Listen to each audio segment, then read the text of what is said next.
Coucou à toi, j'espère que tu vas bien. J'espère que cette vidéo te trouve en bonne santé. Moi, je vais super bien. J'ai juste la gorge un peu nouée à cause du froid d'hier, mais sinon, ça va.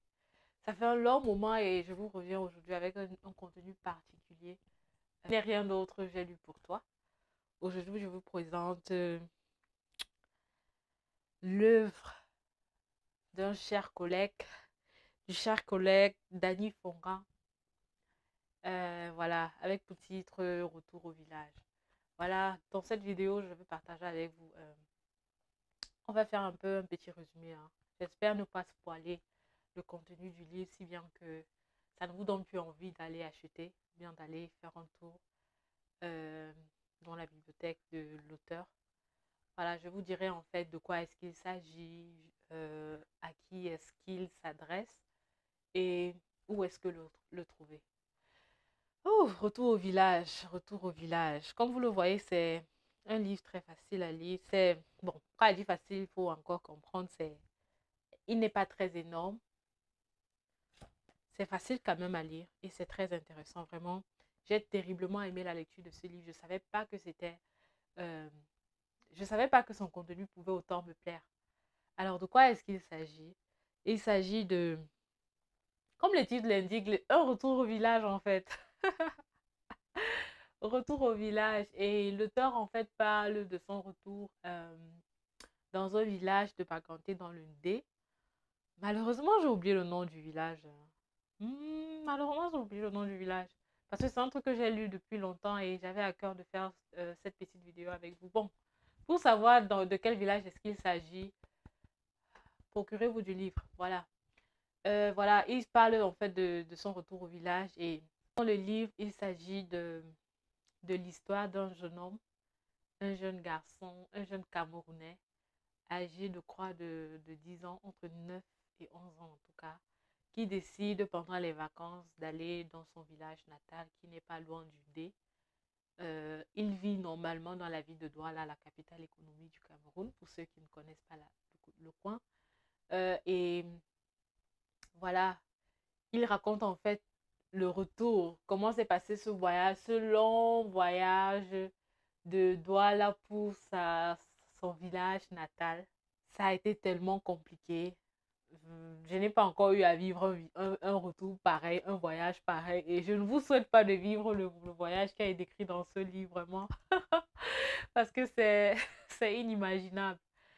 À la fin, il dit par exemple qu'il a été, euh, bon, vers la fin de son voyage, ils ont dû arriver au village avec 3 roues.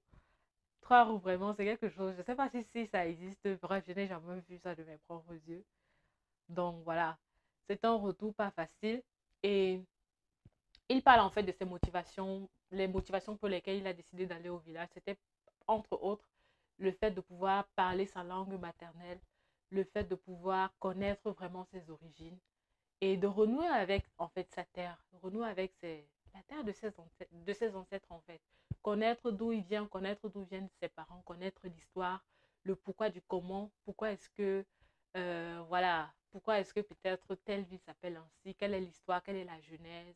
Et il parle aussi du développement des villages africains, le développement des villages camerounais, en particulier africains en général.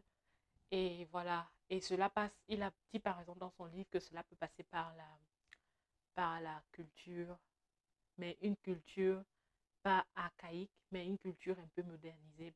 Bref, l'agriculture modernisée ou bien moderniste. Maintenant, comment est-ce que ça se passe? Il parle un peu de ses démarches dans le livre, comment est-ce qu'il prévoyait le faire. Et je vais avouer que après ou pendant la lecture de ce livre, il y avait des moments où je m'arrêtais, je me disais, waouh, si j'avais encore une grand-mère, vraiment, j'ai voulu avoir encore une grand-mère dans mon village à qui je pouvais rendre visite. Et surtout à cause de ses meilleurs plats, parce qu'on dit souvent, les vieilles mamies font de belles sauces, de bonnes sauces. Et vraiment, c'était super. Ce qu'il a pu décrire, la nuit noire de l'Afrique ou bien du village en Afrique, le repos, le calme, la fraîcheur du matin, euh, la joie de vivre des enfants qui n'ont pas matériellement grand-chose, mais qui vivent dans le contentement, on peut dire, et qui avec ça se sentent plutôt bien. La guérison par les plantes du village, bref, je vais un peu très loin. Mais voilà, c'est un peu de ça qu'il parle dans son livre. Et il parle aussi de la transmission de la culture. Comment faire pour transmettre notre culture, ou bien sa culture à sa progéniture, parce que c'est quelque chose de qui perd vraiment son sens, ou bien qui est en train de... Ouais, qui perd son sens et qui est moins récurrent dans notre société actuelle, moderniste, surtout pour les expatriés. Comment toi, en tant qu'expatrié, tu peux en fait transmettre ta culture à ton enfant? Pourquoi c'est si important de le faire et pourquoi très peu parviennent à le faire? Bon, voilà en fait, en quelque sorte, les thématiques qu'il aborde dans son livre. Bref, moi j'ai trouvé le livre très intéressant, vraiment très important, la thématique qu'il aborde et ça m'a vraiment, comme je l'ai déjà dit, ça m'a vraiment donné envie de retourner encore chez moi, euh, au village, loin de tous les réseaux sociaux, loin de la routine quotidienne, loin de la pression quotidienne, loin de la course quotidienne, se ressortir complètement et faire une sorte de recueillement en fait, avec soi-même, avec sa nature, avec ses terres, avec les mets du village, entendre en fait le patois, la langue parlée de sa contrée et voilà, se faire ressentir, être chez soi, comment on dit ça en allemand, on dit spüren lassen, euh, prendre le temps de ressentir en fait, ou bien de la wirken lassen, de faire, le français est un peu compliqué. Tu arrives chez toi dans ton village et tu laisses en fait la nature, tu t'imprègnes, si je peux dire ça comme ça, tu t'imprègnes de la nature, bref, vous avez compris de quoi je veux parler. C'est un peu compliqué, le mot m'échappe. Bref, c'est un peu de ça qu'il a parlé et il a aussi parlé du problème d'être expatrié parce que son histoire, c'est la motivation première qui le pousse en fait à rentrer au village pendant les vacances, c'est que la première fois qu'il est allé, les villageois ou bien les autochtones, les enfants de son âge, parlaient patois, la langue de la contrée, mais lui ne comprenait rien, pourtant que ses parents étaient originaires de là. Et puisqu'il a dit qu'il ne comprenait rien, ces enfants-là se sont terriblement moqués de lui en lui disant que, écoute, si tu ne sais pas parler la langue d'ici, ça veut dire que tu n'es pas d'ici. C'est un truc qui a vraiment brisé le cœur à l'auteur et il s'est décidé de redresser la pente. C'est dans l'objectif en fait de redresser cette pente qu'est né Retour au village. Où trouver le livre disponible en fait sur Amazon.